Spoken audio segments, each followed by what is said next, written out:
Hello world and welcome to What Does This Knob Do?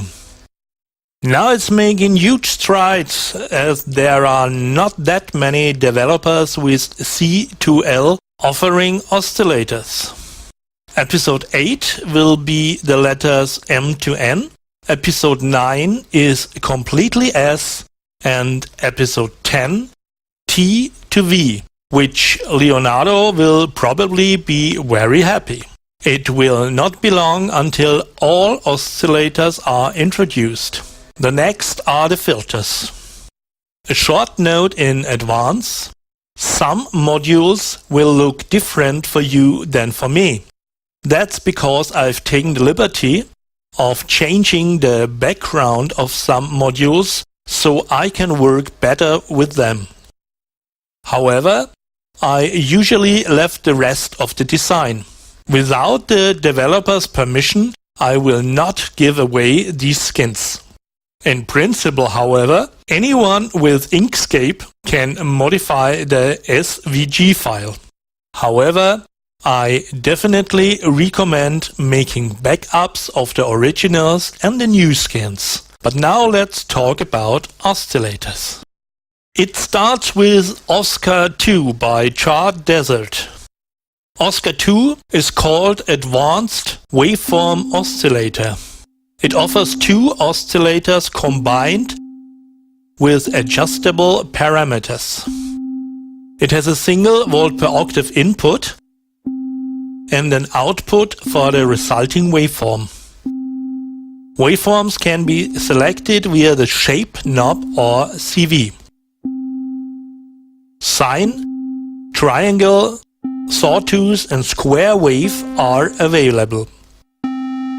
Both oscillators can be individually inverted, which also allows different sounds. With shift, the initial position of the waveforms can be moved from 0 to 10, with 0 not being moved at all and 10 being shifted 100% to the right. With octave, you set the octave between the 0 and C8, and with fine you can tune again by ±1 octave. Random regulates the possibility of skipping a waveform in one cycle. Instead of outputting a waveform, 0 is output. The output signal is a combination of the two waveforms, mixed by the mix input, which can be controlled by CV, like any other knob. Who follows my videos knows that I'm a fan of CV inputs. But I miss two, namely FM and PWM, which usually has every oscillator. And if I'm already complaining, single outputs for the two oscillators would also be great. I do not want to say that Oscar 2 is a bad oscillator, but we know that the better is the enemy of the good. In GitHub, DBiz does not reveal much about its modules, but the oscillators confidently say they don't need introductions. But when you see the picture, you cannot really imagine it, and actually there is a lot to say about DBiz oscillators.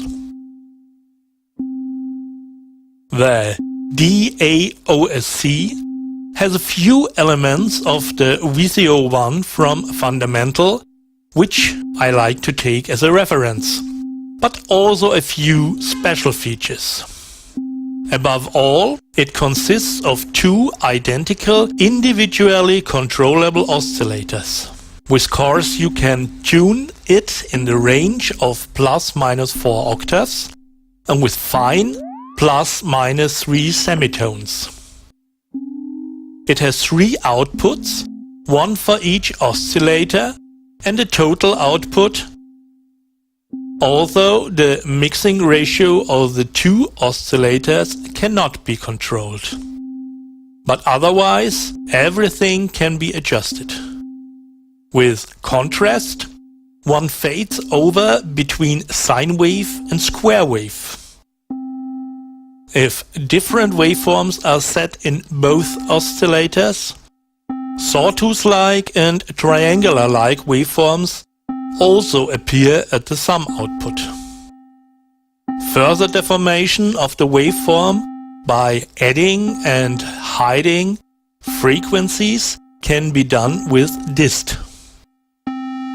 This will make the previously beveled square wave the perfect rectangle when the knob is on the far right and will get an edge on the other side. FM is the usual attenuator for an external signal at the FM input. The next two controls add harmonics or overtones to the sound, distorting the waveform as well. Odds are odd harmonics, pair, which is French for even harmonics. And all these controls have one CV input, and they are available for each oscillator. DVCO is similar but different, and it's even harder to open up. The pitch is the same as the DAOSC and is set here via Hertz and Fine. However, we also have the option here of the oscillator or the oscillators, because there are again two in one, to operate as an LFO. In addition, both oscillators can also be synchronized via a slider. FM also works like in his colleague. What we also know from VCO1 is the ability to switch between analog and digital waveform and hard soft sync. Volt per octave sync input and PWM input are also old acquaintances. The rotary encoders have PWM, i.e. pulse width modulation, and PW, which can generally be used to set the pulse width. This works for any waveform containing a pulse, including mixed forms. Wave is used to infinitely variable select the waveform. The waveforms are tapped at 6 outputs. Each oscillator provides, in addition to the normal one, a mirrored version of the waveform, marked with a minus. In addition, oscillator B is in the analog mode inverted to oscillator A. So we have 4 different waveforms simultaneously available, and in addition a sum signal from the 4 individual signals, and we still have the output RM, which should be an average of 4 individual signals. Anyway, another signal. To better identify the fundamental waveforms, I switch the waveform to digital. The basic waveforms are sinusoidal if both wave controls are on the left stop. Here you can see the reflection, but the inverted sign remains sine. If I move a wave controller slowly to the right, first a triangle, then a sawtooth, and finally a very narrow pulse wave whose width can be adjusted with a PW controller up here. Clearly you can see in the changes the reflection of the waveform. In digital mode, both oscillators are identical, inverted in analog mode. But that's not all. DVCO still has 2 inputs, carrier and modulator. We know these terms e.g. from vocoders. So I can introduce two signals here and use them as a carrier signal and a modulator. The signal from the DVCO is then only at the individual outputs, the introduced signal at the sum outputs. Everything very exciting and certainly not self-explanatory. VCV-Rack is one of the new modules in the new design and actually self-explanatory. VCV-Rack stands for subharmonic oscillator, and that's exactly what it's all about. In principle, we also have two oscillators here, but each one also has two sub-oscillators which are connected to it in tune. That means I detune the main oscillator, the subs are still in tune to it. As usual, the main oscillator has ±4 octaves and is infinitely variable. The sub-oscillators start at the very left with the same tone as the main oscillator and can then be tuned down to 1 Hz. For the entire module there is a master volume with CV input, and each oscillator and sub-oscillator has its own volume control, as well as its own volt per octave input and a separate output. So you can send in 6 different signals and pick up each at its own output.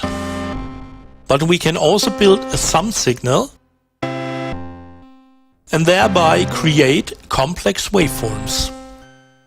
A simple principle, but with some potential.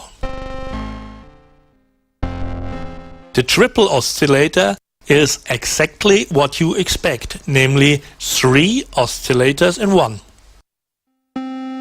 The 3 oscillators each have their own output, but there is also a sum output. Besides this, they are almost identical. At inputs, there are as usual volt per octave, sync and FM. In addition, you can adjust the volume for each oscillator by CV or manually, and the mixing ratio are the 2 waveform controls. There are the usual waveforms available: triangle, sine, sawtooth and square, where oscillator 3 has no sawtooth but pulse width modulation, which is naturally controlled by CV. Exceptional is the choice of waveform.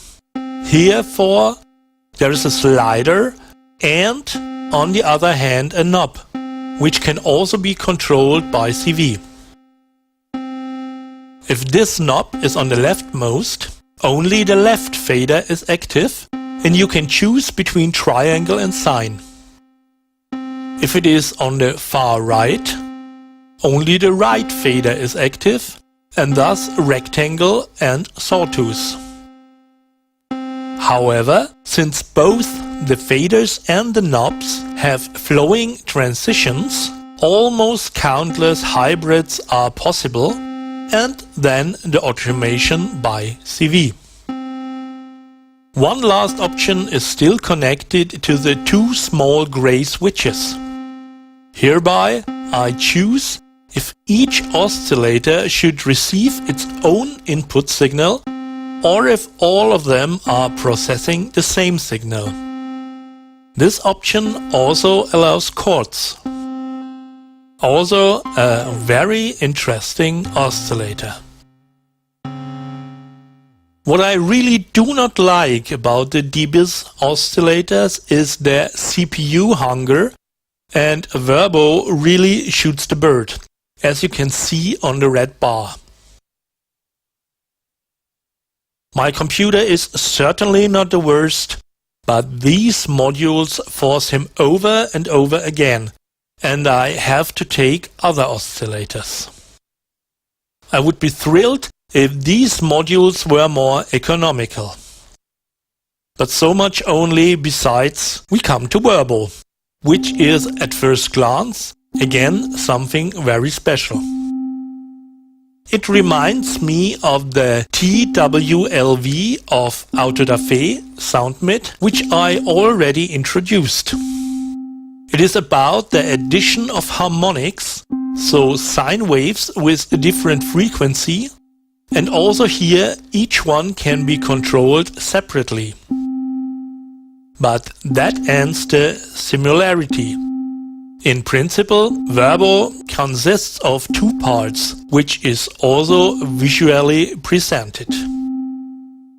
On the left is a standard oscillator with the four basic waveforms: triangle, rectangle, sawtooth and sine wave.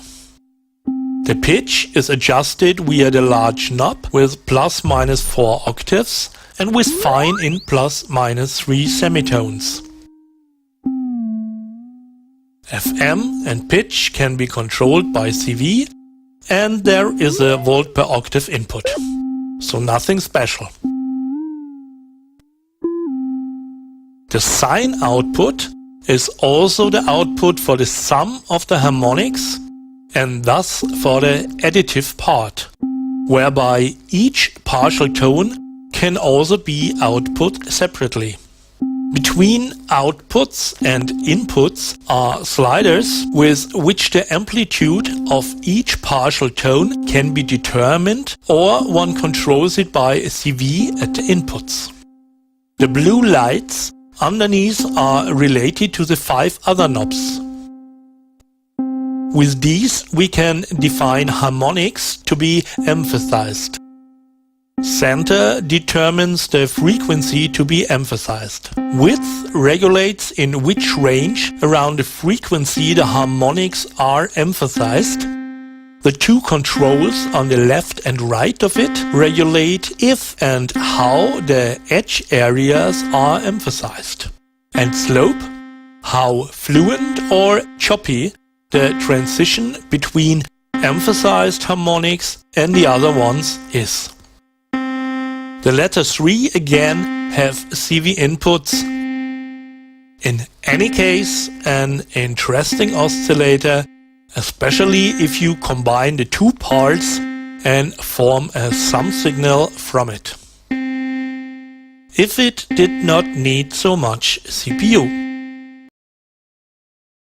The next oscillator is again a classic and was also one of the first modules. It is the E-Series cloud generator. The hardware version for the VCV-Rack is the Synthesis Technology E340 cloud generator. In the extreme case, 16 oscillators are used for one sound, if both waveforms saw and sine are used simultaneously. Per selector, you can choose per output for 2, 4 or 8 oscillators. But you know that infinitely many oscillators that are tuned exactly the same are absolutely boring. Therefore, one usually uses the fine-tuning to generate beats. Also, we also have the possibility to tune or detune in the range of ±4 octaves, respectively ±1 semitone. This does not help if there is not another oscillator in the game. But we have heard this module includes several oscillators, and here comes the spread button into play. In Bock Audio's frequency analyzer, we can see very well what spread does. It increases the gap between the oscillators. With 2 sine waves, this is not that breathtaking. But if we take 4 or even 8, things look different. And listen to the sawtooth. Here is even the smallest movement enough to produce a fat sound with a wonderful hovering. Here you really have to be careful. Too much is really too much here. In no time we have a supersaw. And so that this detuning does not remain static, there is the chaos control, which puts the oscillators in a random oscillation. The farther the knob is turned up, the stronger the oscillation. Their speed can be adjusted with an attenuator Chaos BW. Of course, Chaos BW and spread can also be controlled by CV, just like FM and sync. Again, an oscillator that cannot do much, but what he can do is making him great. And the sound is beyond any doubt. The next module is something very special.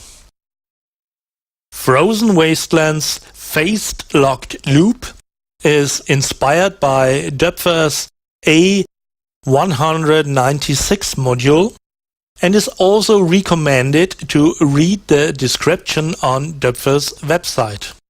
I have to admit that I did not understand the function of this module either, but in principle the module consists of 3 units: the internal VCO, the phase comparator and the low-pass filter. The phase comparator compares the signal of the internal VCO with the frequency of an external signal. Frozen Wasteland recommends a kind of square wave at the input signal in. Thus it generates a digital signal indicating whether the frequency or phase difference of the two compared signals is positive, 0 or negative. The signal is smoothed with a low-pass filter. Let's take a look at it in practice and especially in the oscilloscope. As recommended, I introduce a square wave into the PLL input signal and go out to the output SQR out. The signal is shown here, a standard square wave at pitch C4. The frequency range of the PLL VCO can be difficult to measure with the onboard resources of VCV-Rack, but according to Döpfer, it should be between 2 Hz and 100 kHz.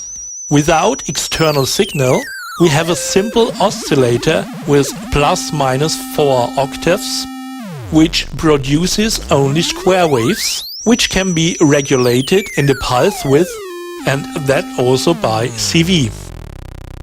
But even here we have a difference to the usual oscillators, because here both pulse width and frequency is changed. So the PWM changes also the pitch in addition to the usual thinning out of the signal. The usual CV input for the frequency modulation is available, but not adjustable.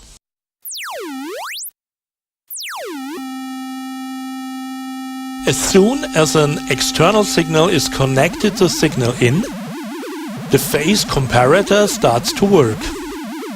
He compares the external signal, as seen here in this red square wave, with the signal of the internal VCO.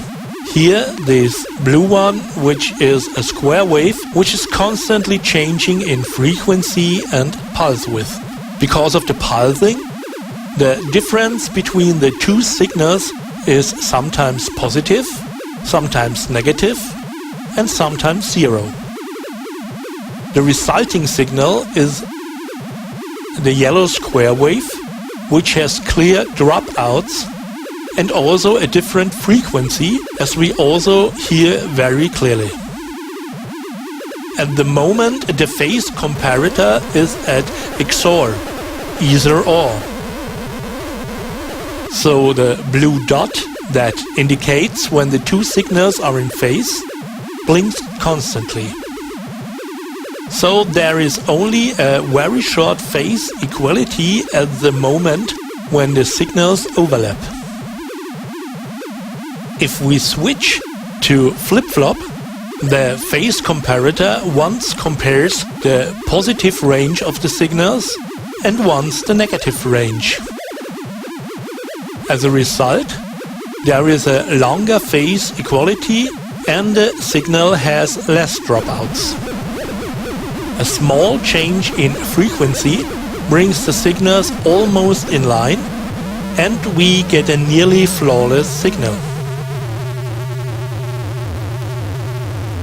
The further we lower the frequency, the greater the match, as indicated by the blue light.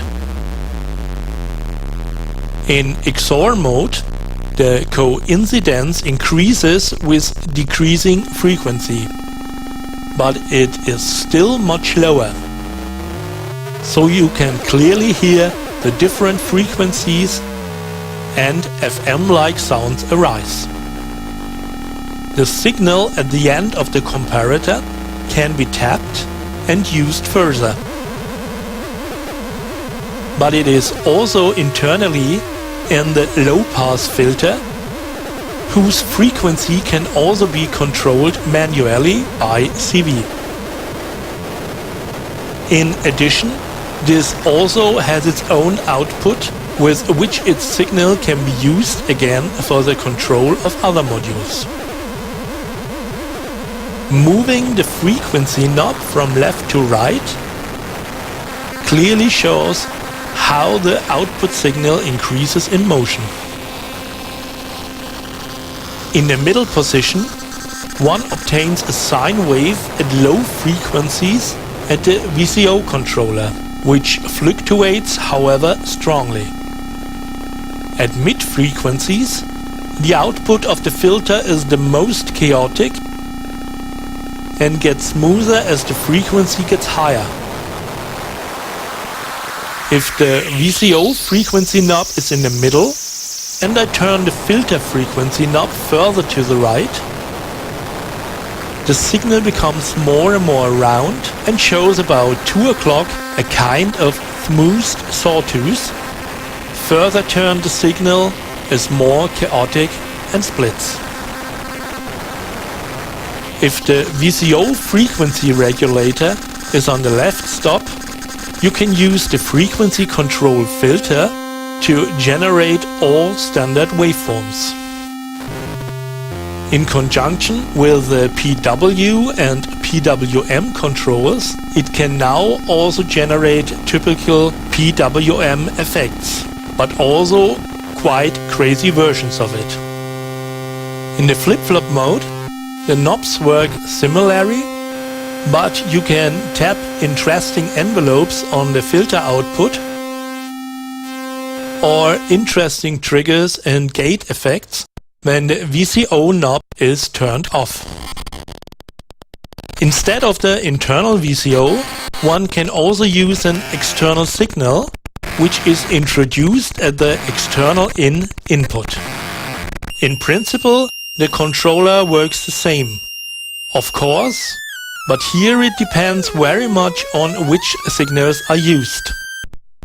The more different the signals, the more extreme is the result. The PLL is definitely a module to deal with, but it also rewards with its extraordinary sounds.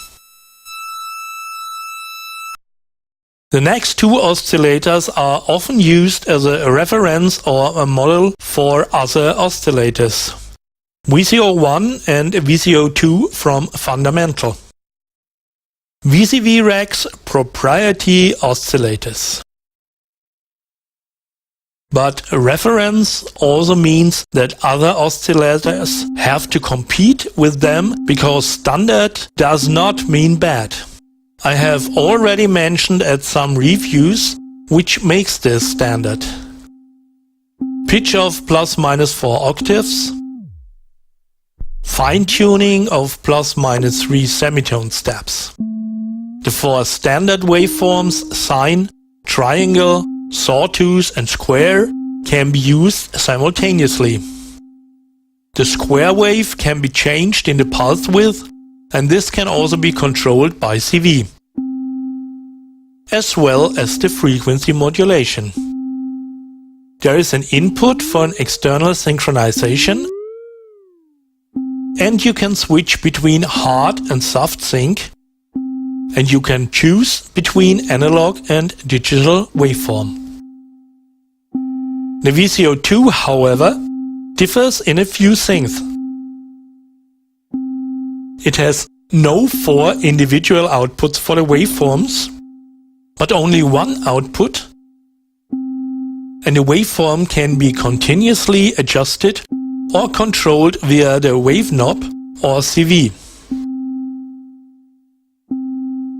Nevertheless, all standard waveforms are possible, but also mixed forms.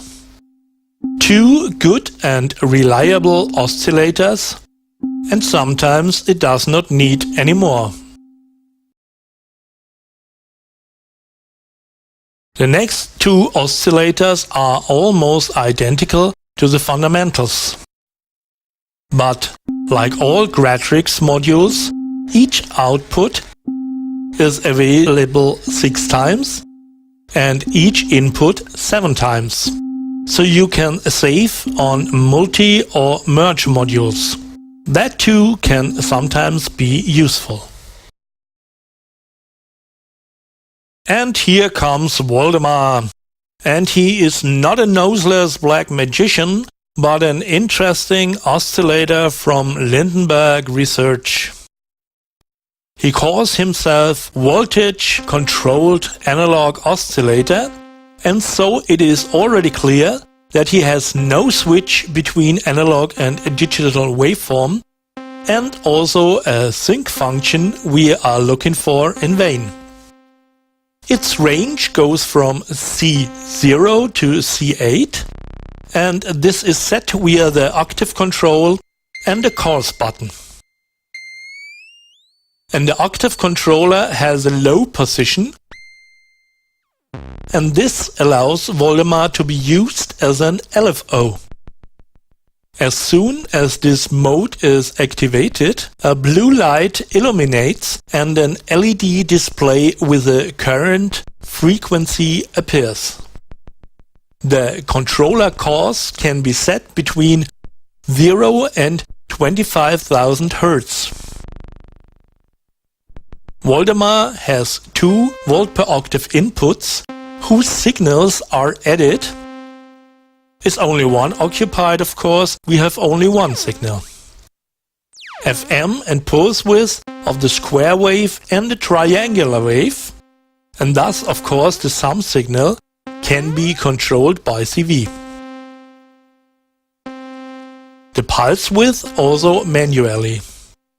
We have the basic waveforms sawtooth, square, sine and triangle available, and also white noise. Each waveform has its own output, and, except for the noise, all the waveforms go into a sum output mix, with the mix ratio set via an attenuator for each waveform. In the middle position, no signal is output. Turned clockwise increases the proportion of the waveform in the mix signal, and when it is turned counterclockwise, the proportion of the inverted signal increases. Even the basic sound of Voldemar is beautifully analog, but the variety of sound through the mix is breathtaking. Too bad that not even the noise can be mixed. You can indeed loop it into the volt per octave input, but unfortunately not regulate, and that affects all the waveforms. Nevertheless, it is a very versatile oscillator and, of course, LFO.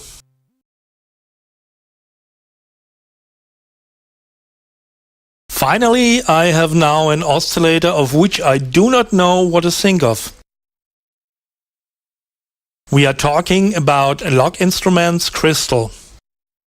He has 3 inputs, with probably a gate signal must be present in the upper left, in the middle more or less volt per octave, and at the right input a sort of modulation signal.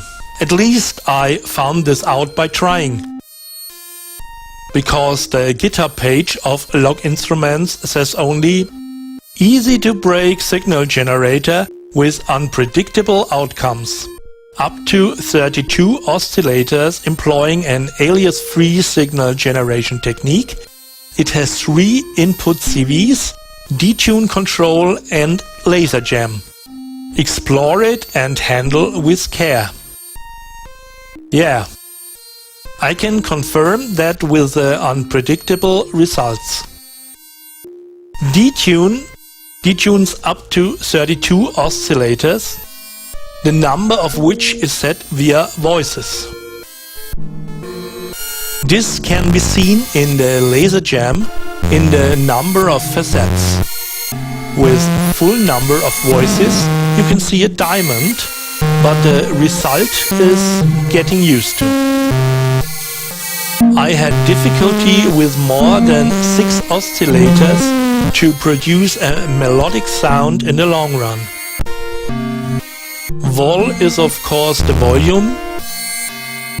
With RST the wave is reset, which could be quite useful if there would be a CV input. Log ensures that the pitch does not change. The 3 outputs actually provide 3 different signals, which can be seen in the frequency spectrum. Without input signal, it has a beautiful filigree sound, which I would like to have with an input signal. But so far, I have not found a way to accomplish that. So he leaves me with a very ambiguous impression. Too bad. The idea certainly has potential, or I'm just too stupid to understand the principle. Maybe you've had other experiences and I'm actually on the wrong track. I would be happy to hear from you.